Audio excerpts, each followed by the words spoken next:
I stood in front of my bedroom mirror, holding the hanger like it contained the last fragile piece of hope I had left. The pale emerald dress shimmered faintly in the late afternoon light, the kind of fabric that seemed to breathe when you moved. I'd bought it 3 weeks ago from a boutique I'd only ever walked past, the kind with window displays so perfectly arranged you felt you'd mess something up just by breathing near them. I'd told myself I couldn't justify the price. Then I'd reminded myself this was Graham's wedding, my only child, my only son. And if there was ever a day to step into a version of myself I hadn't felt in years, this was it. At 63, I wasn't naive about what a dress could do. It couldn't erase the fine lines at the corners of my eyes, or the silver streaks that refused to blend into dye anymore. It couldn't give me back the quick, careless beauty I had at 25 when Edward used to look at me like I was sunlight. But it could remind me I was still a woman, not just a widow, not just someone's mother. 4 years had passed since Edward died, and while the ache had dulled, the house had never stopped feeling too quiet. I'd filled the silence with painting, with tending to my tiny garden, with the occasional lunch with former colleagues. But there had always been something missing. Connection.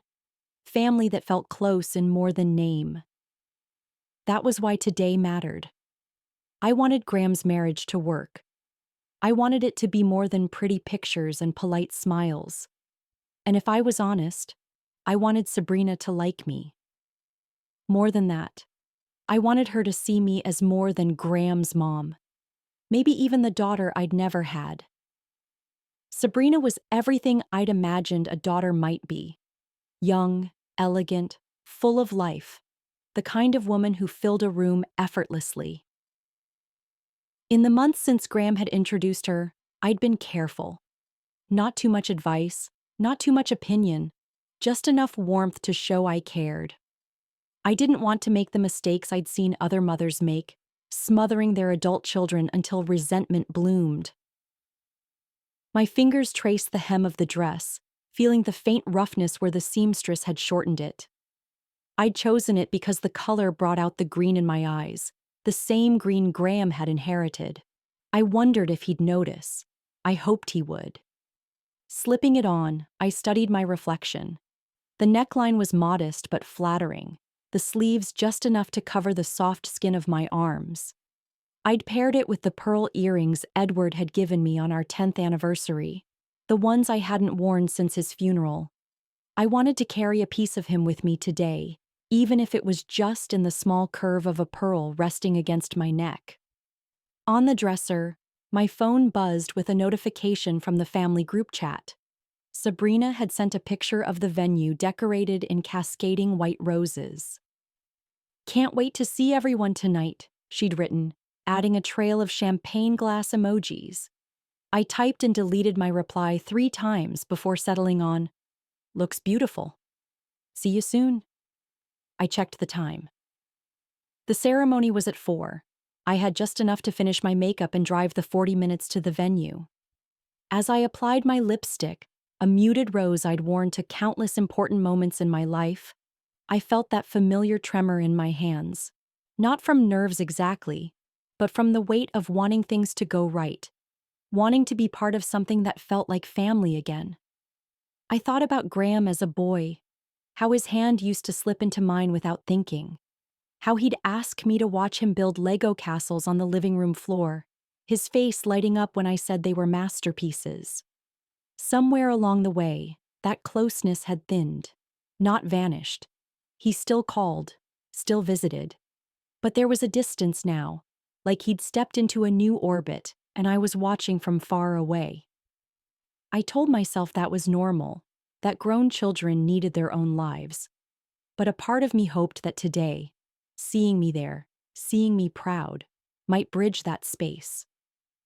Sliding on my shoes, low heels, practical but still elegant, I took one last look in the mirror. The woman looking back at me was older, yes, but there was still a spark, still a chance that today could be the start of something better. I grabbed my clutch, locked the front door, and stepped into the crisp air. The dress moved with me, catching the light just enough to remind me I was still here, still capable of being seen. I didn't know what the day would hold. I just knew I was walking toward it with hope stitched into every seam. The venue rose ahead of me like something out of a bridal magazine. Ivory columns, sweeping glass doors, the faint shimmer of fairy lights spilling into the daylight. My heart thudded, not from the climb up the stone steps, but from the anticipation of seeing Graham in his tux, of being part of this day. I walked in clutching my clutch like a lifeline, the emerald of my dress catching soft reflections from the chandelier overhead. Graham stood near the entrance, talking to a group of groomsmen. When he noticed me, he broke from the circle with a smile that was polite but shallow. "Mom, you made it."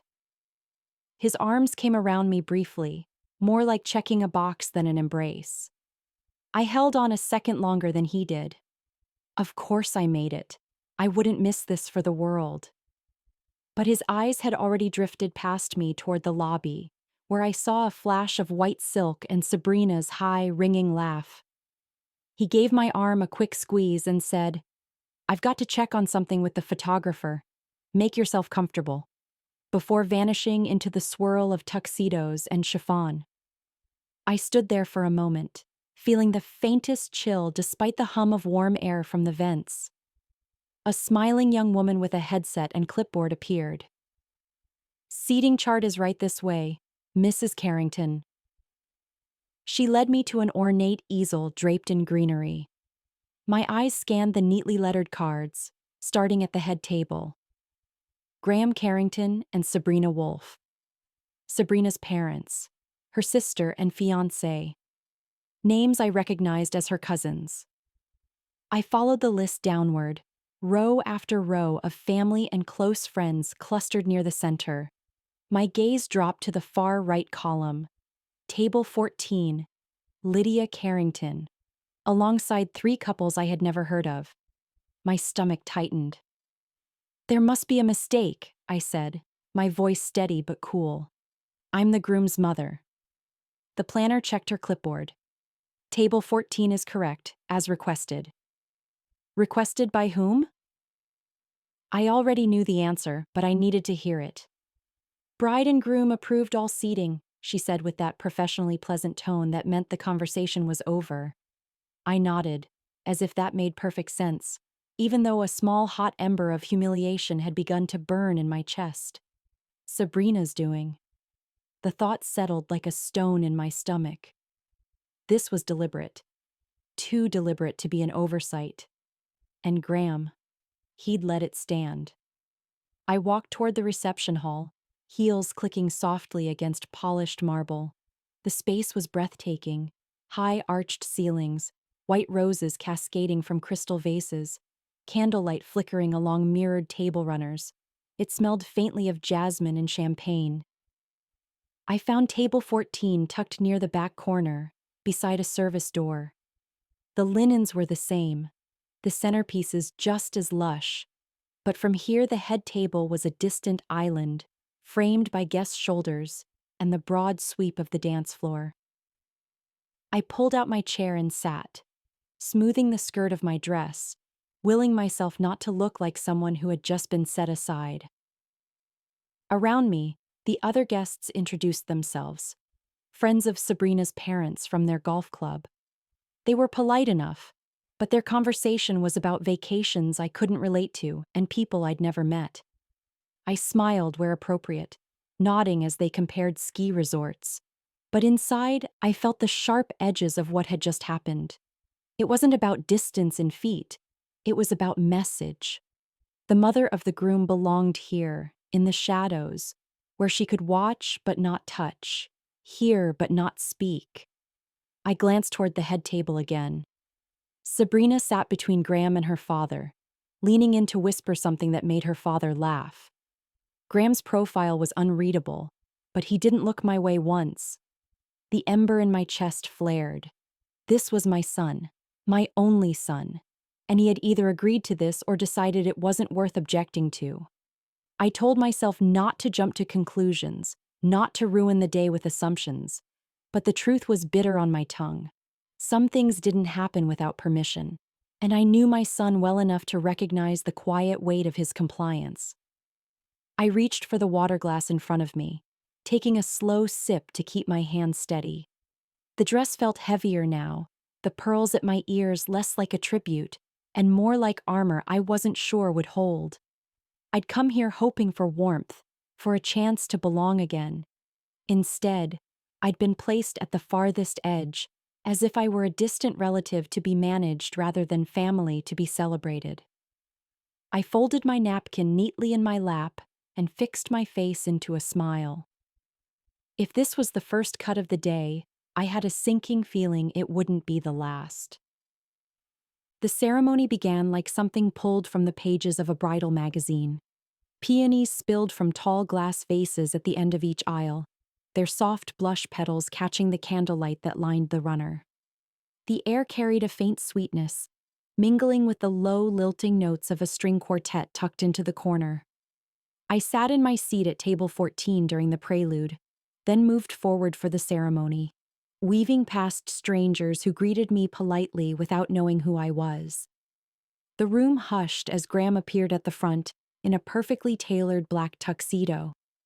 For a moment, I saw him as the boy who once wore a suit 2 sizes too big for his middle school concert, beaming at me from the stage. My chest swelled with something close to pride, and I let myself believe, just for a breath, that the cold greeting earlier and the sting of the seating chart might fade into the background of a perfect day. Then the doors at the back opened. Sabrina stood framed in the doorway, white silk fitted to her like a second skin, veil floating behind her. She was undeniably beautiful. The guests rose, a collective sigh of admiration rolling through the space. She began her slow walk down the aisle, arm looped through her father's. The quartet swelled, the peonies seemed to lean toward her, and every camera in the room was trained on her face. My gaze shifted to Graham. His expression was fixed on her with a softness I hadn't seen directed at me in years. When they finally stood together, the officiant's voice rose above the quiet, welcoming everyone, speaking of love, unity, and family. I folded my hands in my lap, listening to the words, telling myself this was the start of something good. But as Sabrina's vows began, her voice gentle but clear, she suddenly glanced away from Graham, straight at me. It wasn't a fleeting look. It was deliberate, held for just long enough that I felt the muscles in my neck tighten. Then she smirked. Not the nervous, shy kind that might escape during emotional moments.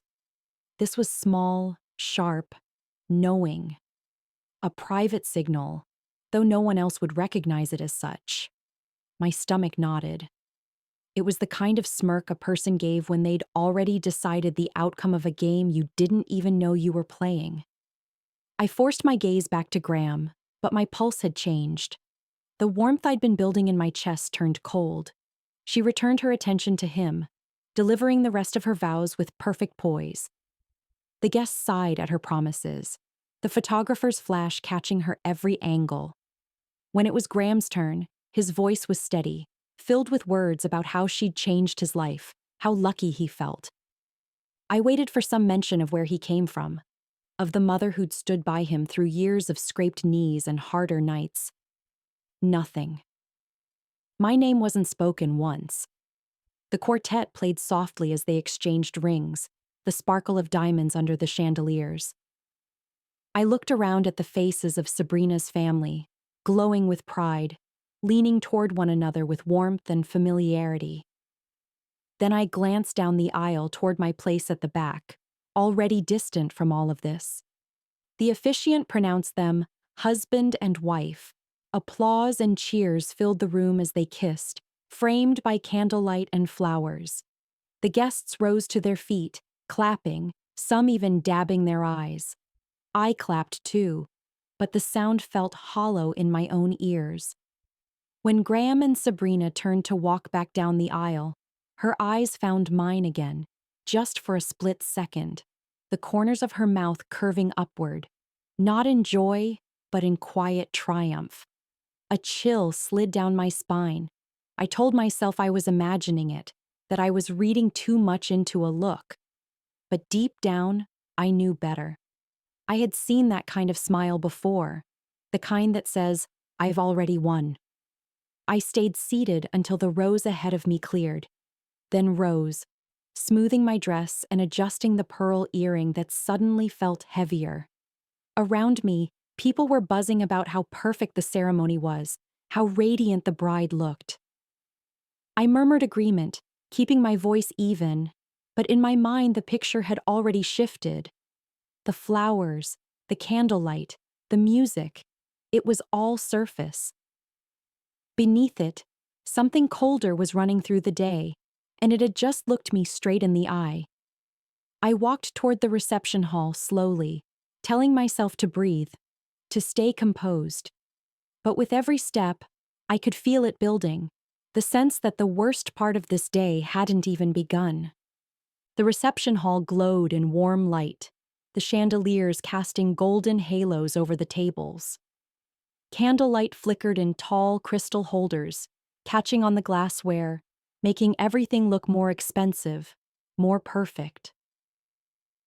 The scent of peonies still lingered from the ceremony, now mingled with champagne and roasted lamb.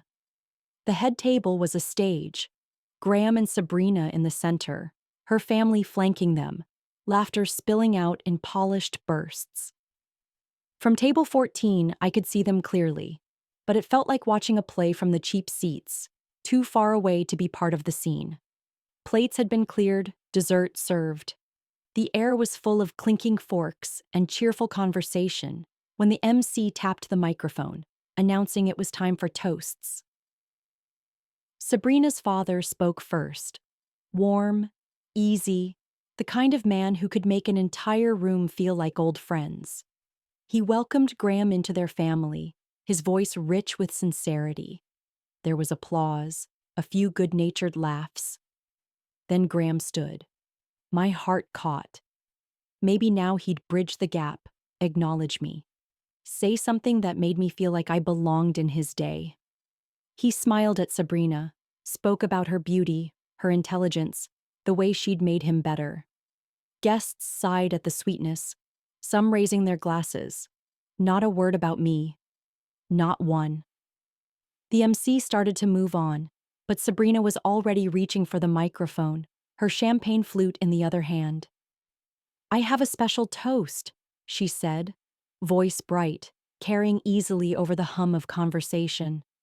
"But first, I need everyone's attention for something fun." Laughter and chatter quieted. I felt an odd ripple of unease before she even began. She looked out over the crowd, then directly at me. "As many of you know, Graham's mother, Lydia, hasn't been feeling her best lately." My stomach tightened. The room waited. "She's been such a burden?" She caught herself with a feigned smile. "I mean, such a concern for poor Graham." So I thought, why not have a little auction? Who'll take my sick mother-in-law home tonight? Laughter burst across the room, light, startled, but growing. Some faces registered shock. Others leaned in as if this was the entertainment portion of the evening. My cheeks burned. My hands clenched around my napkin until my knuckles ached. It was absurd, a cruel little performance wrapped in a veneer of humor. But it was public, and that made it dangerous. "Come on, Graham," she called, looking down the table at him. "What would you bid for your dear mother?" The entire hall turned to him. This was the moment. He could shut it down, laugh awkwardly and say, "Not funny, Sabrina," or remind everyone that I was his mother. He could put an end to it. Instead, he grinned. "I'll give $12, he said, lifting his glass in a mock toast. The room roared. Laughter rolled over me like a wave, knocking the air from my lungs. I sat frozen, my face fixed, my body heavy in the chair. My son. The boy I had worked 2 jobs to raise after his father died. The young man I had cheered for at every graduation, every milestone. The man I had believed would protect me if the world ever turned cruel. $12. My mind grasped at years of memories. The nights I stayed up sewing his costume for the school play. The mornings I skipped breakfast so he'd have enough lunch money. The car I helped him buy when he was starting his first job. Every sacrifice collapsed into that single number. I forced myself to breathe evenly, to keep my eyes forward, but my vision blurred at the edges. People were laughing, shaking their heads as if this was all harmless fun. A few glanced at me, their smiles faltering, but none spoke up. Not even Graham. Not even the son I'd believed would never let anyone diminish me in public. The music from the speakers swelled again, as Sabrina handed the microphone back, satisfied. I looked down at my hands, the napkin crumpled into a small, tight ball. I smoothed it against my lap, willing my face to stay composed. Inside, something sharp lodged deeper in my chest.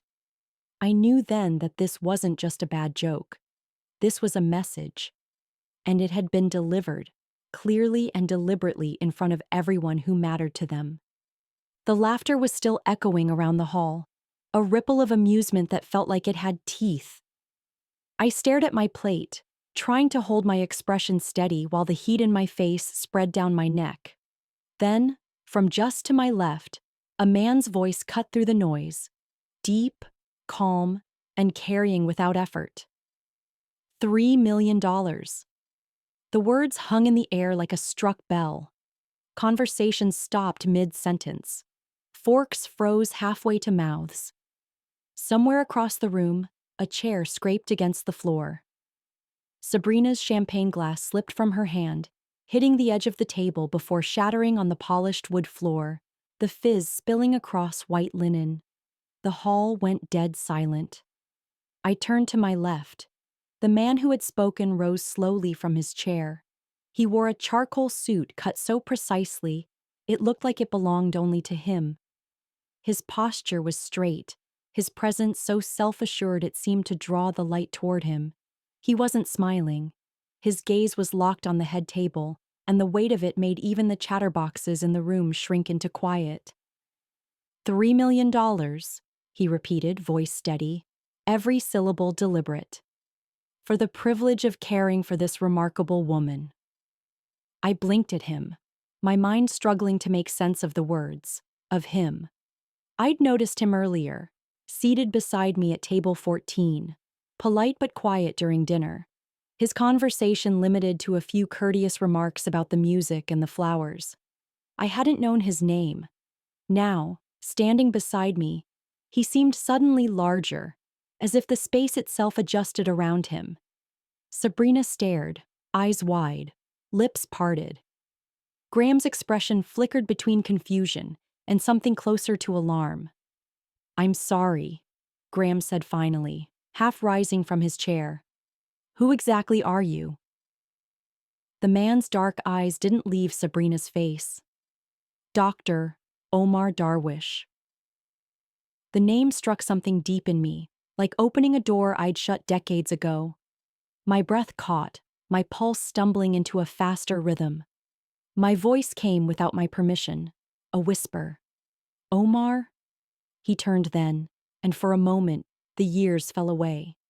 His hair was silver now, but the strong lines of his face were the same. Those same eyes, dark, unwavering, looked into mine with recognition so sharp it was almost physical. "Hello, Lydia," he said softly, and the sound of it pulled me backward in time. I was 23 again, standing in the corridor of St. Jude's Hospital, the scent of antiseptic in the air. He was a young surgical resident then, fresh from Jordan, brilliant and intense, with hands that could calm a patient's heartbeat or stitch a wound as neatly as if it had never been there. We had met over an emergency case, passing instruments to each other in the middle of a midnight crisis. I had been engaged to Edward at the time, Steady, dependable Edward. My parents' choice. My safe future. But Omar had been something else entirely. For 6 months, we had existed in a dangerous in-between. Conversations that lasted hours, moments in quiet hallways when his hand would brush mine, the pull between us undeniable. He had asked me once in the low light of the staff lounge to come with him when his residency ended, to build a life together in Jordan. And I had said no. Out of fear, out of duty, out of the kind of hesitation that only makes sense when you're too young to understand what it will cost you. He had left without another word. I had married Edward. We had built a life, raised Graham, and Omar had become a memory I carried like a pressed flower in a book. Beautiful, but locked away. And now here he was, standing in the middle of my son's wedding reception, offering $3 million to undo the cruelty I had just endured. The guests began to murmur again, the tension shifting into something electric. Sabrina's face had gone pale beneath her flawless makeup. Graham looked between Omar and me, suspicion and confusion warring on his features. $3 million? Sabrina repeated, her voice higher now, almost a laugh. You can't be serious. Omar turned his gaze to her fully, and it was like watching steel being drawn from a sheath. I am completely serious, he said. And though I suspect Mrs. Carrington is worth far more than any sum, the offer stands. His words were calm, but there was an edge under them that made the room lean in, listening.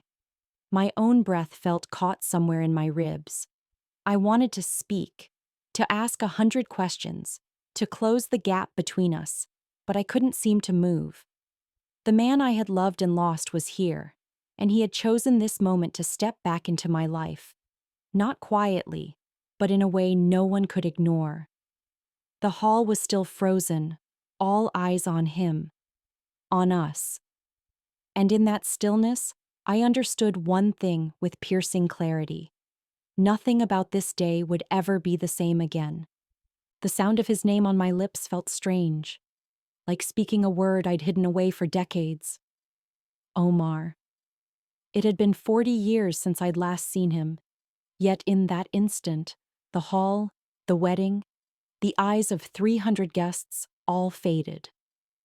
I was 23 again, walking through the antiseptic bright corridors of St. Jude's Hospital, with my hair pulled back tight and my heart beating faster than I cared to admit.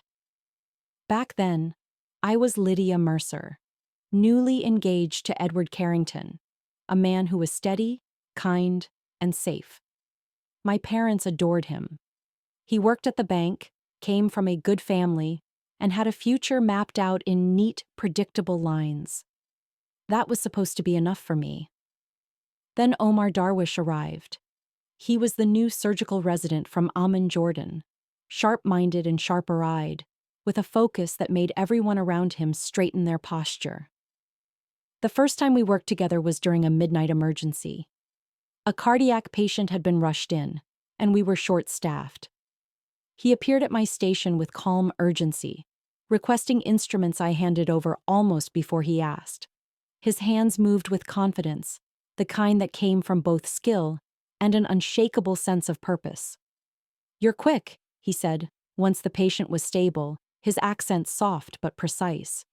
"You keep your head in the storm." I remember blushing, not because of the words, but because of the way he looked at me, directly, as though he saw something more than my starched uniform and careful politeness. Over the next few weeks, our paths crossed more often. He lingered at the nurse's station after his rounds, asking about my patients, my opinions, my life. We discovered a shared love for poetry. He brought me a worn copy of Gibran one night, tucking it into my bag without a word. Sometimes we'd sit in the staff lounge during slow hours, talking about things that had nothing to do with medicine. He told me about his home, the olive trees outside his bedroom window, the scent of jasmine at night, the desert sky so clear you could see forever. I told him about the little coastal town where I'd grown up, how I'd always thought I'd leave, but never imagined I'd end up in a city hospital instead. There was a pull between us that I tried to ignore. I told myself it was harmless, just friendship. But then there was the night in the on-call room, after we'd spent hours stabilizing a trauma patient. We were both exhausted, sitting in silence, when he said quietly, "I shouldn't be here." I thought he meant the hospital. "Where should you be?" I asked. He looked at me in a way that made my breath catch. "I shouldn't be here, falling in love with a woman who belongs to someone else." My heart stuttered. I wanted to tell him he was wrong, that I was committed to Edward, that this couldn't happen. Instead, I said nothing. And in that silence, something between us deepened. For 6 months, we lived in a quiet, dangerous in-between, shared coffees, conversations that stretched long past our shifts, brief touches that burned far longer than they lasted. He asked me once, late at night, to come with him when his residency ended. "We can build a life together in Amen. We'll help people. We'll see the world." I wanted to say yes. God, I wanted to. But the fear was louder. Fear of leaving everything I knew. Fear of disappointing my parents. Fear that once we were there, he might realize I wasn't enough. "I can't," I whispered, tears slipping down my cheeks. He didn't argue. He just took my hands in his, holding them like something fragile. "Then I will go," he said quietly. And he did. A month later, he was gone. No goodbye, no letter, just the absence of him in every hallway, every shift, every quiet corner of the hospital. I married Edward 6 months after that. He was a good husband. We had Graham.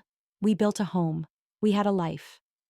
But there were moments, small, private moments, when I'd catch myself wondering about a life that never happened.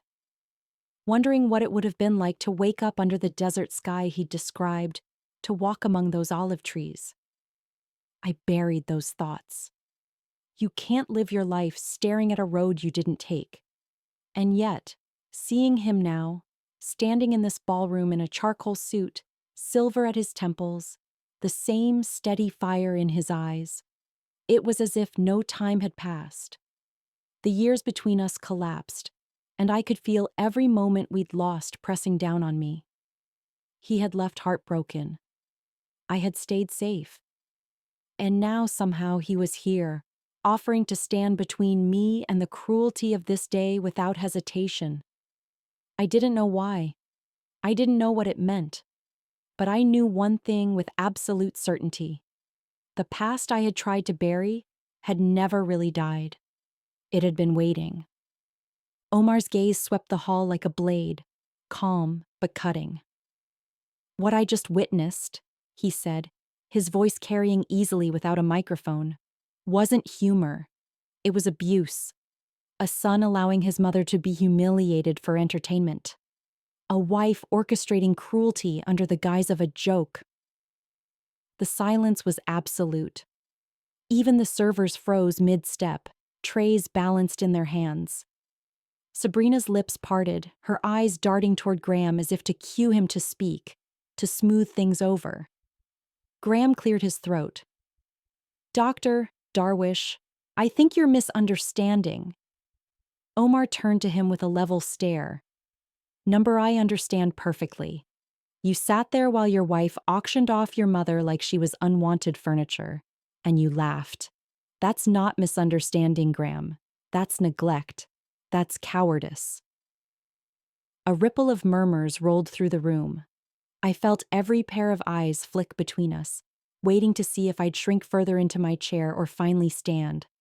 My hands trembled, but not from fear anymore. Slowly, I rose. My chair scraped against the floor, the sound sharp in the stillness. "You want to talk about value?" I said, my voice steadying as I looked at Graham. "Let's talk about what $12 bought you, son."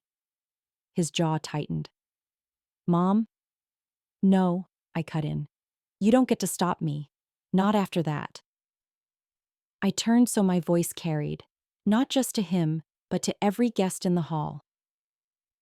When your father died, you were 17. Do you remember the mortgage notice that came a month later? I do. I worked double shifts at the clinic to keep the house. I sold my wedding ring to pay for your first car so you could get to school, and your part-time job. I took out a second mortgage to send you to college because you said you didn't want loans hanging over you. I made sure you had everything you needed, even if it meant I went without. And tonight, in front of strangers, you told me I was worth $12. His face flushed crimson, his mouth opening but no words coming. I let the silence stretch. That wasn't just a joke, Graham. That was every selfish choice you've made these past few years, dressed up in a tuxedo and handed a microphone. Sabrina's fingers twisted in her napkin, her smile faltering. Lydia, it was... Don't, I snapped, turning to her. Don't you dare pretend this was harmless. You planned this. You thought it would be funny to humiliate me in front of 300 people. You put me at the back of the room like a distant cousin, then turned me into the evening's punchline. You've made it clear from the day we met that you don't see me as family. Well, congratulations, Sabrina. You've made sure I feel the same way about you. A murmur of agreement rippled through the tables closest to me. I caught the flicker of embarrassment on her parents' faces, her mother looking down at her lap, her father shifting uncomfortably in his seat. Omar's voice came again, measured, but edged with steel. What you've done tonight will follow you, he said to them both. Not because I'll make sure of it, but because every person in this room will remember how you treated the woman who raised you, Graham. And when you try to spin it as a joke, they'll remember the look on her face. Sabrina's charm was gone now, stripped bare under the weight of the stairs she couldn't charm her way out of.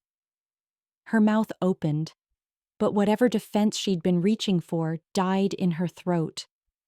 Graham shifted in his seat, glancing at the guests, at the phones that had quietly been raised to record. The tide had turned. Where moments ago there had been laughter, now there was judgment, some faces openly disapproving, others whispering to each other. I felt something inside me loosen, not joy exactly, but relief. Relief that the truth had finally been said out loud, not in private where it could be brushed off or respun, but here, where everyone could see it for what it was. Sit down, I told Graham quietly, and for once, he did. The rest of the room followed suit, the air charged, the music still paused as if even the quartet didn't dare break the moment. Omar stepped back, his hand brushing lightly against my arm as I took my seat again, my head high. For the first time in years, I didn't feel small. I didn't feel invisible. And from the looks on their faces, neither did anyone else in the room. The wedding planner appeared at my elbow, her voice low but urgent. Mrs. Carrington, perhaps we should step into a side room. Just for a moment. I didn't need to ask why. The air in the reception hall had gone sharp, the stares too focused, the whispers too constant. Graham was already making his way toward me, jaw tight, Sabrina at his side, every inch the picture of a bride who'd just had her spotlight stolen. We followed the planner down a short hallway into a smaller lounge, dimly lit, with velvet chairs and a faint scent of old wood polish. The door shut behind us, cutting off the hum of the guests. Graham turned first. Mom, what was that? You completely overreacted out there. I stared at him. Overreacted? You auctioned off your mother for $12? He sighed like I'd missed the point entirely. It was just a joke. Everyone was laughing. At me, I cut in. Do you hear yourself? That was your wedding, and you made me the punchline. Oh, for God's sake, Sabrina said, her voice pitched with practiced patience. We were having a little fun. You're taking this so seriously. I looked at her, letting my silence do the work. She shifted, smoothing her dress.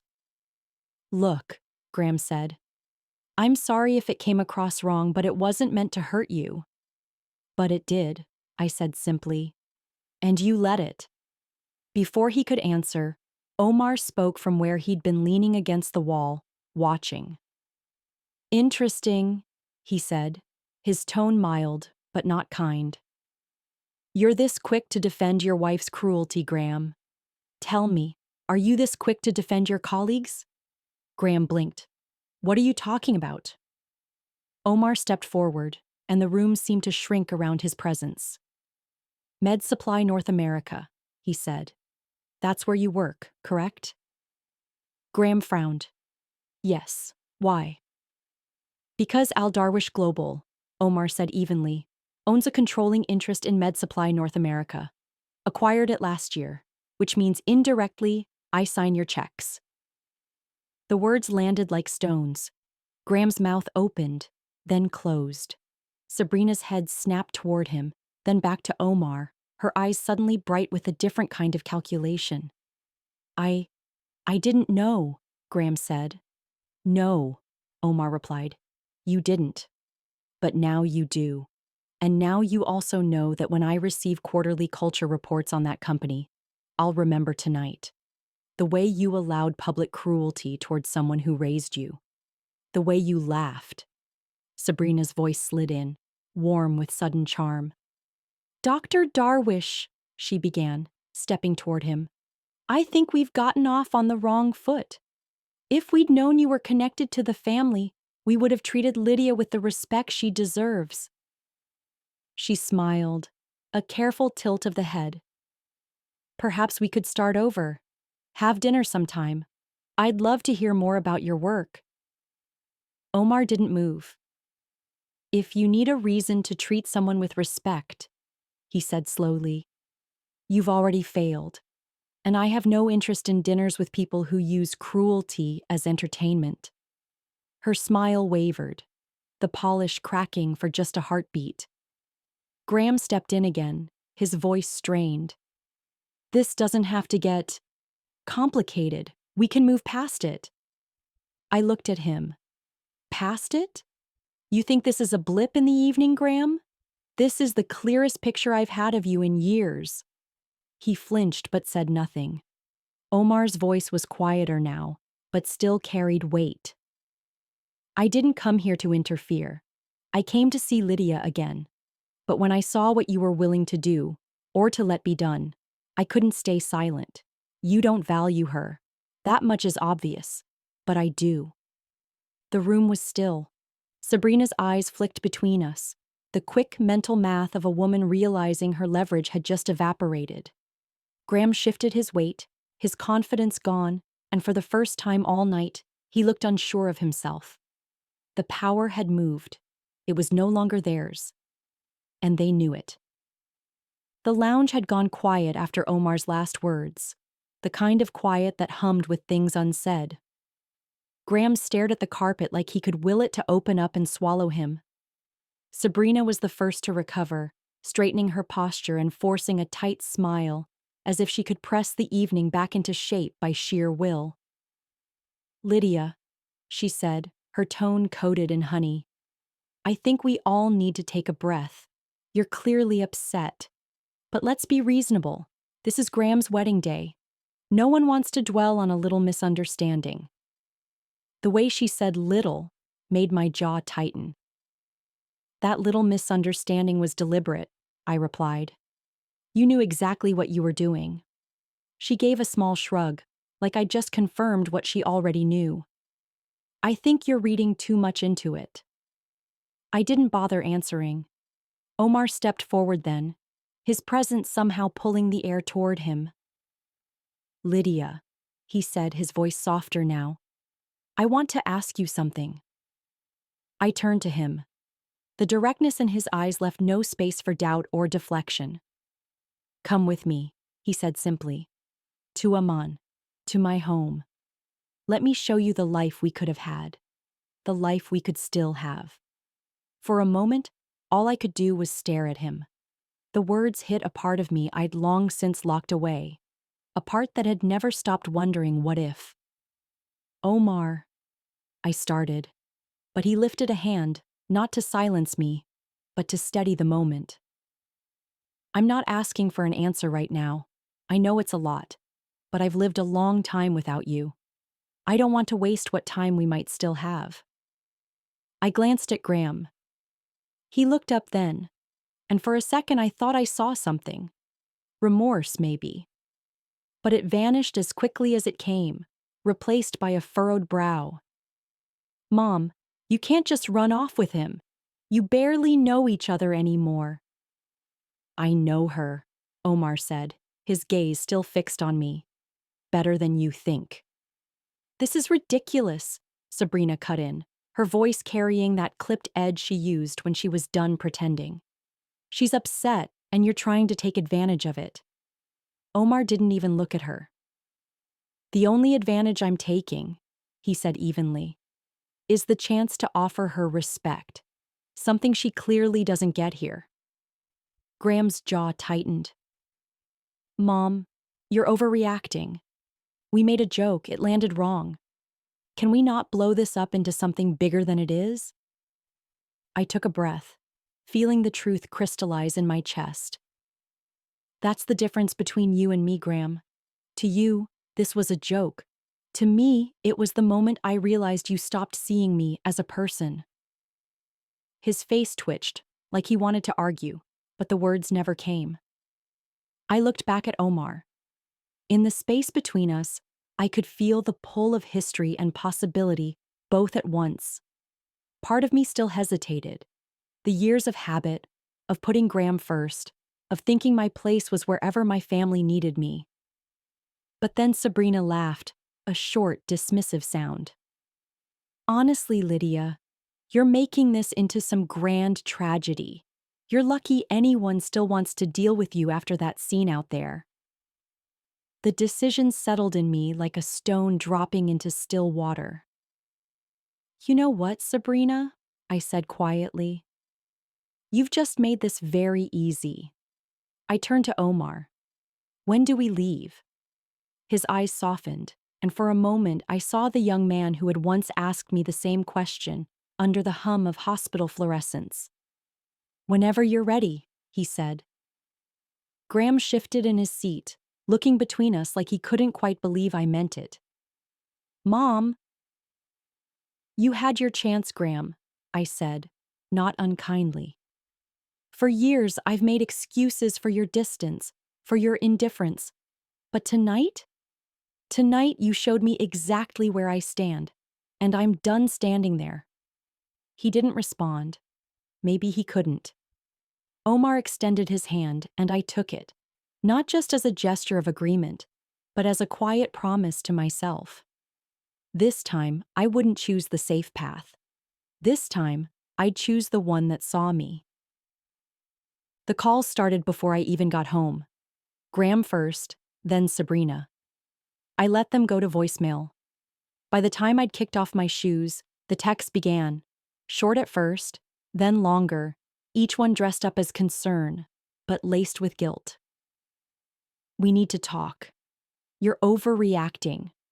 Don't ruin this relationship over one joke. I didn't answer. The phone rang again. I almost let it go, but something in me wanted to hear what they'd say when they thought I was cornered. I swiped to answer. Mom? Graham's voice came fast, too bright. Finally. Listen, we need to get past this. You can't just cut us off because of one bad moment. One bad moment? I said. Graham, that was the clearest moment of my life. You're blowing it out of proportion, he insisted. You've always been sensitive. You know Sabrina didn't mean anything by it.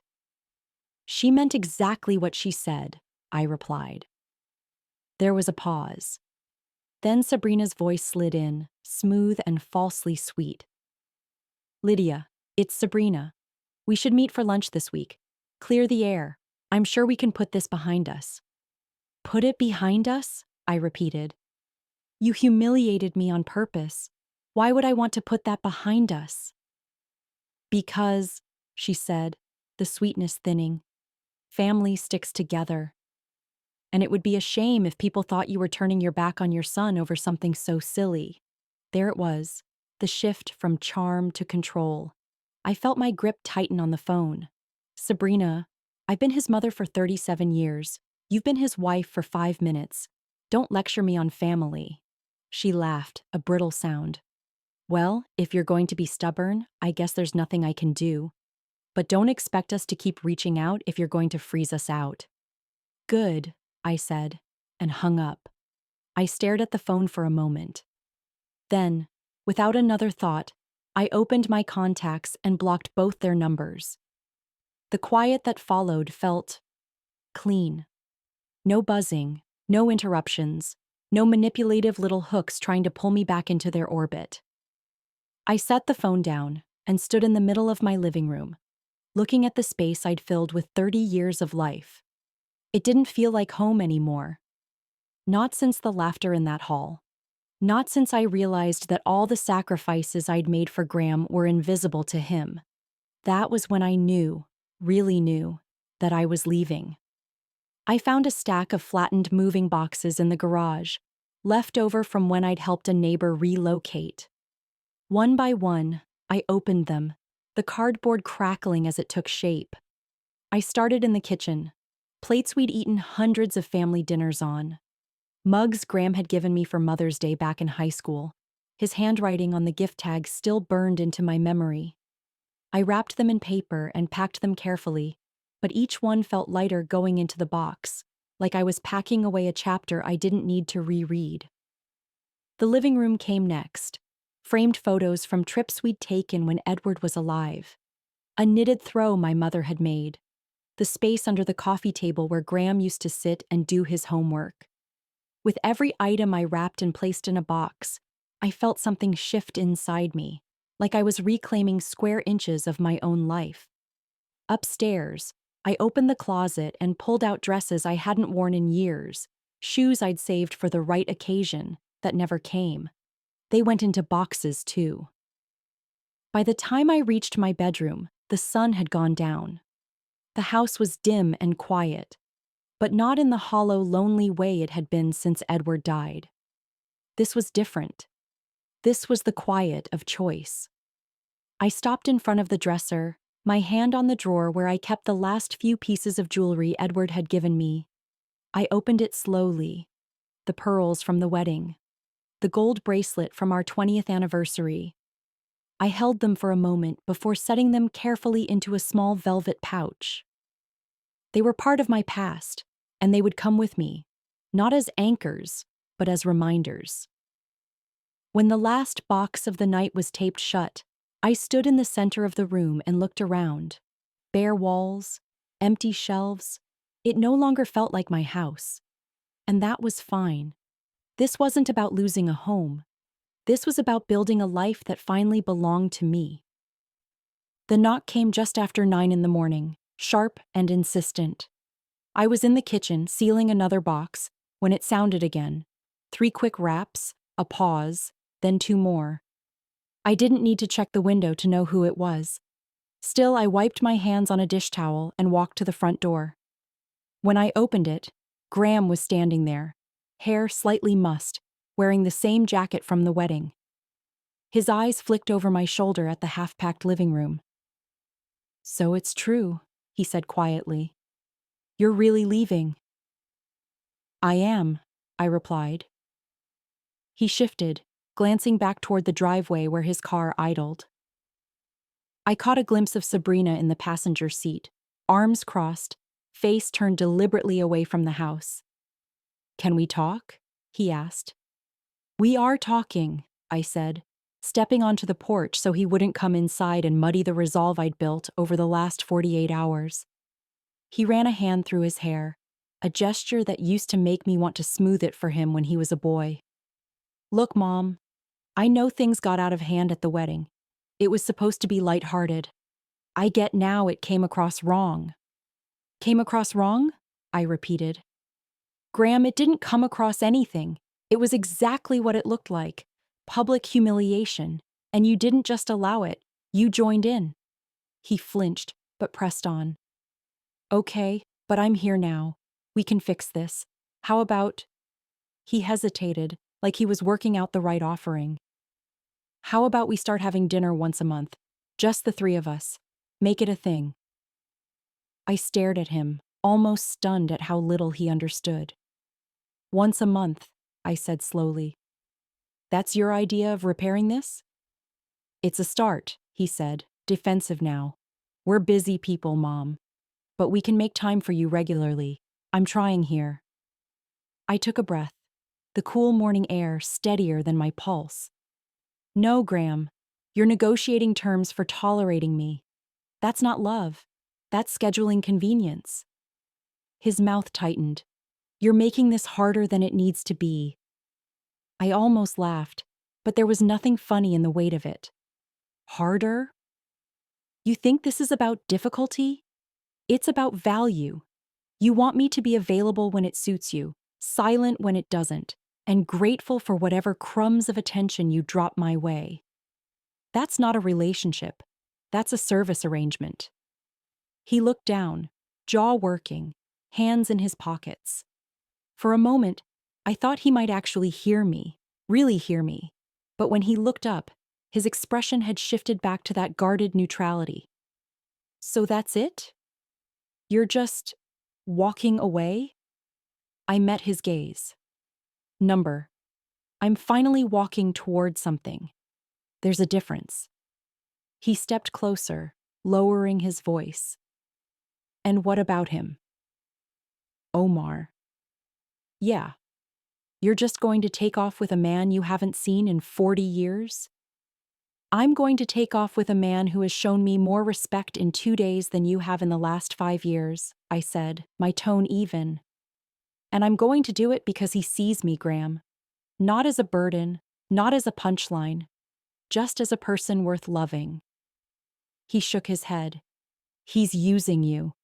You can't see it because you want to believe.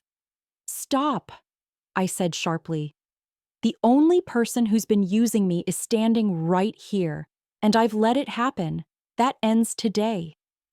Down in the driveway, Sabrina honked the horn, short, impatient bursts. Graham glanced back at her, then at me, caught between two worlds. She's waiting, I said. He didn't move. Mom? His voice softened for the first time, but it was too late.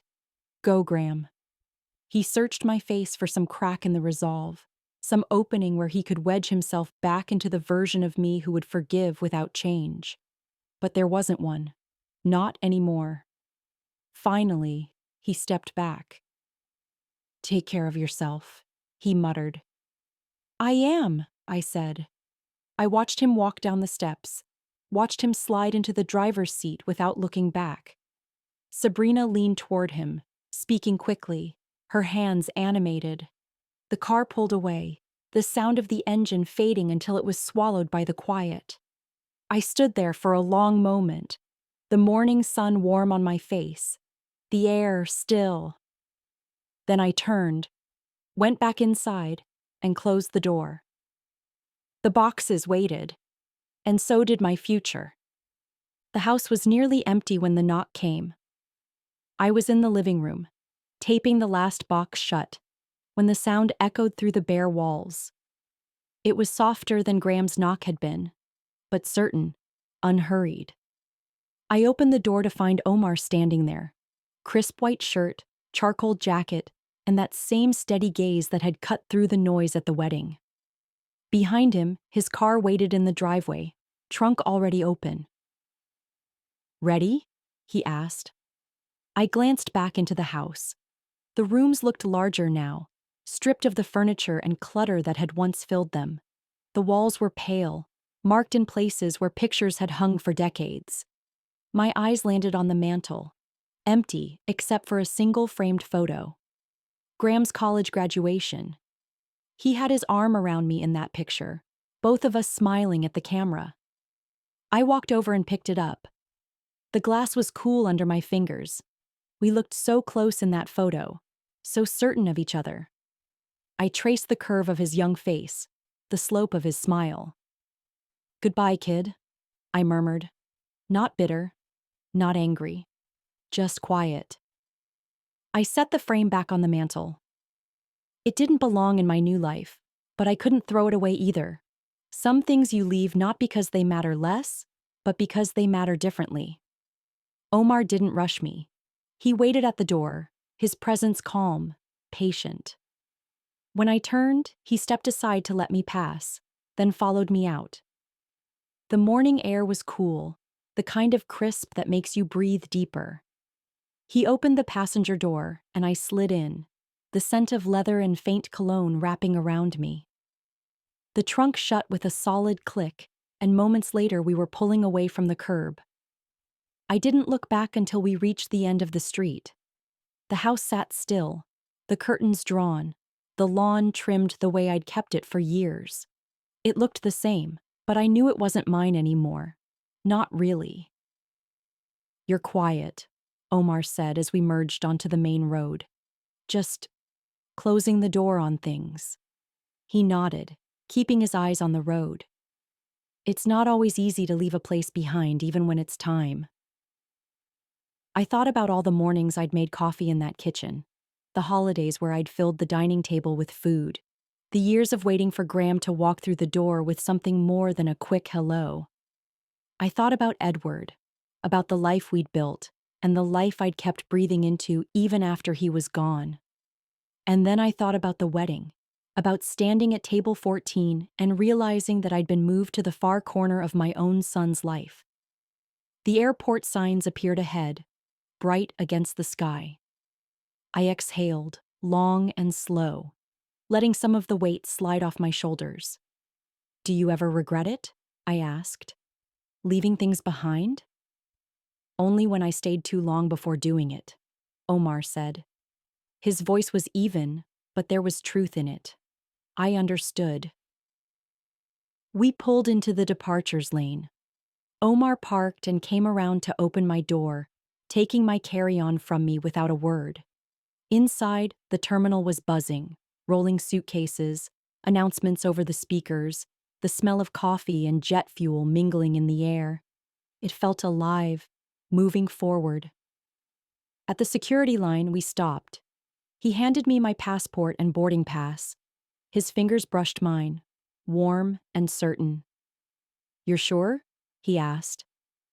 I was sure the moment I blocked their numbers, I said. He smiled then, not the small guarded one I'd seen before, but something fuller, like the years between us had folded away. Then let's go. We walked toward the checkpoint together, but just before I stepped through, I glanced back one last time. Not at the house, not at the past, but at the version of myself who had stood in kitchens and living rooms waiting for something that was never coming. I left her there and stepped forward. The line moved quickly, the hum of the terminal carrying me along. Somewhere beyond the glass, a plane was waiting, engines ready, pointing toward a different sky. Omar was beside me, and for the first time in years, the road ahead felt wide open. The morning light in Aqaba was different, warmer, softer, as if the sun itself was in on the secret of the day. Omar's seaside garden stretched out behind the villa, a quilt of white chairs, pale lilac flowers, and the sea beyond, glimmering like a sheet of silk. The breeze carried the scent of jasmine and salt water, and for the first time in decades, I woke without that dull ache in my chest. Today wasn't borrowed from anyone else's life. It was mine. Guests arrived quietly, friends from his medical days, a few of my nursing colleagues who had kept in touch, neighbors from the old city who had brought trays of sweets in the days leading up to this. No one came out of obligation, no one because it was expected. They came because they wanted to see us happy. Omar stood at the edge of the garden talking to his sister, the wind catching the edge of his white linen jacket. His hair was more silver now, his face lined, but the steadiness in his eyes was the same as the first time I saw him across the hospital ward 40 years ago.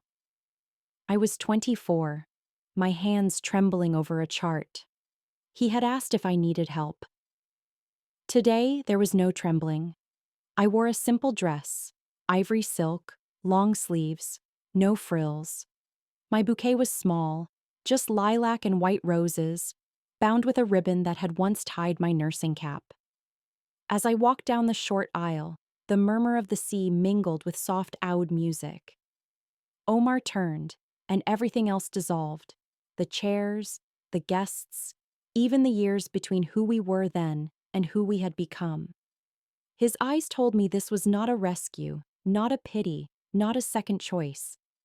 This was home finding home. We stood before the efficient, the sea curling in slow waves behind us. When it came time for vows, I didn't need paper.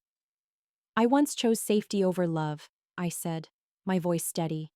It gave me many things, but not peace. Today I choose you, knowing it will never be safety I feel, but freedom. His hand tightened around mine, warm and sure. Omar spoke simply. I found you once and lost you. I will not lose you again, not to distance, not to fear, not to the weight of other people's expectations. There was no roar of applause, just quiet smiles and the sound of waves filling the spaces between words. We signed the papers under a small awning, the ink drying fast in the sun. Then the music swelled, oud and violin weaving something tender and steady, and we stepped into the garden where tables were set with platters of fresh figs, olives and bread, still warm from the oven. People laughed, but no one shouted over each other. They came to talk, to listen, to be part of something gentle. I caught my reflection in the villa's glass doors once, bouquet in hand, my hair loose in the sea breeze. I barely recognized the woman who had sat silently at a wedding table months ago while her son and his wife traded cruelty for laughter. This woman's shoulders were lighter, her eyes clearer.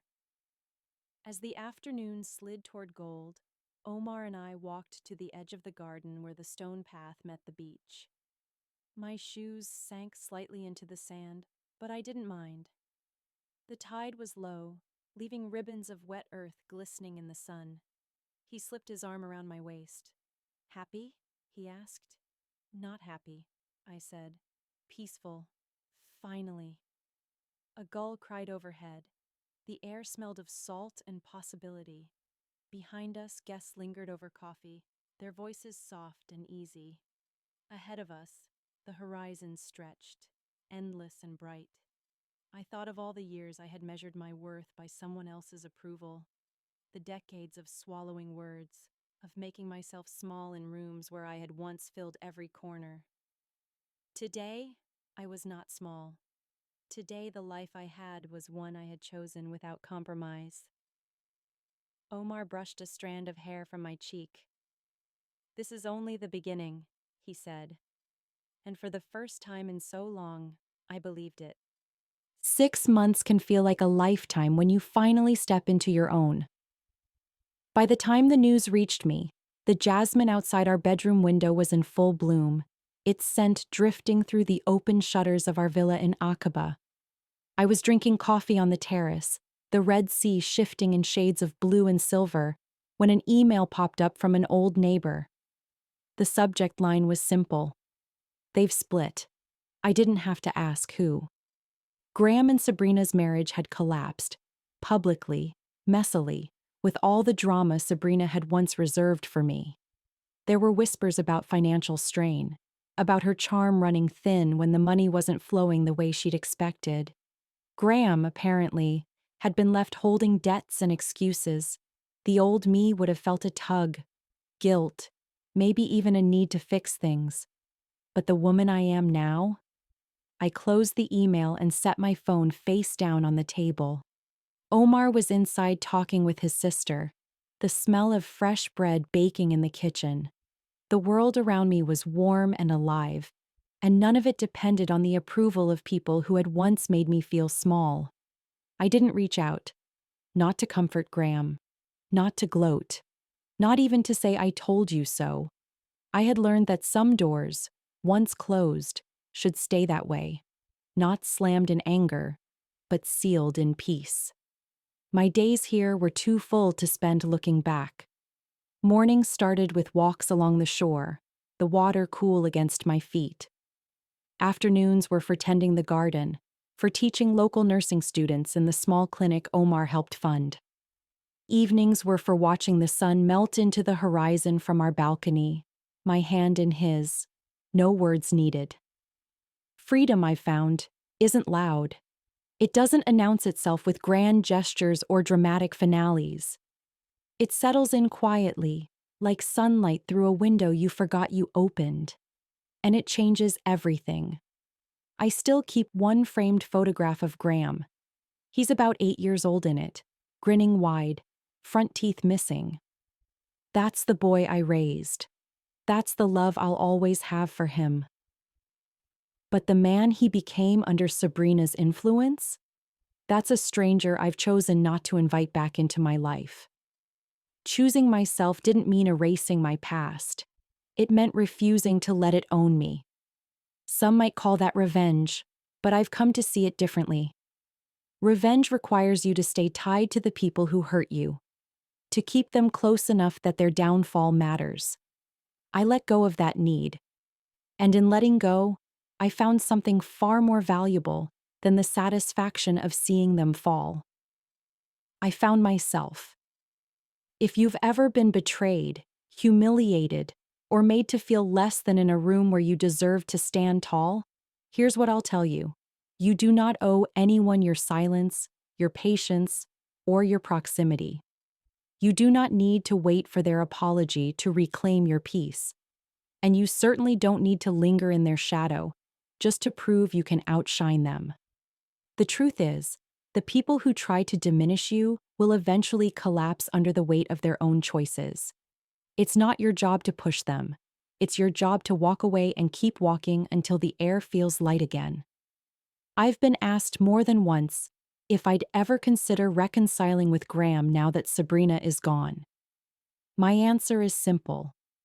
I wish him well, but my life no longer has space for half-hearted love or conditional respect. I built something here that doesn't depend on anyone else's permission, and I intend to protect it. So if you're listening to this and wondering whether to take that step, to cut that tie, to finally choose yourself, let this be your sign. The moment you stop trying to rewrite someone else's story and start writing your own, everything changes. Sometimes the best revenge isn't revenge at all. It's finally choosing yourself.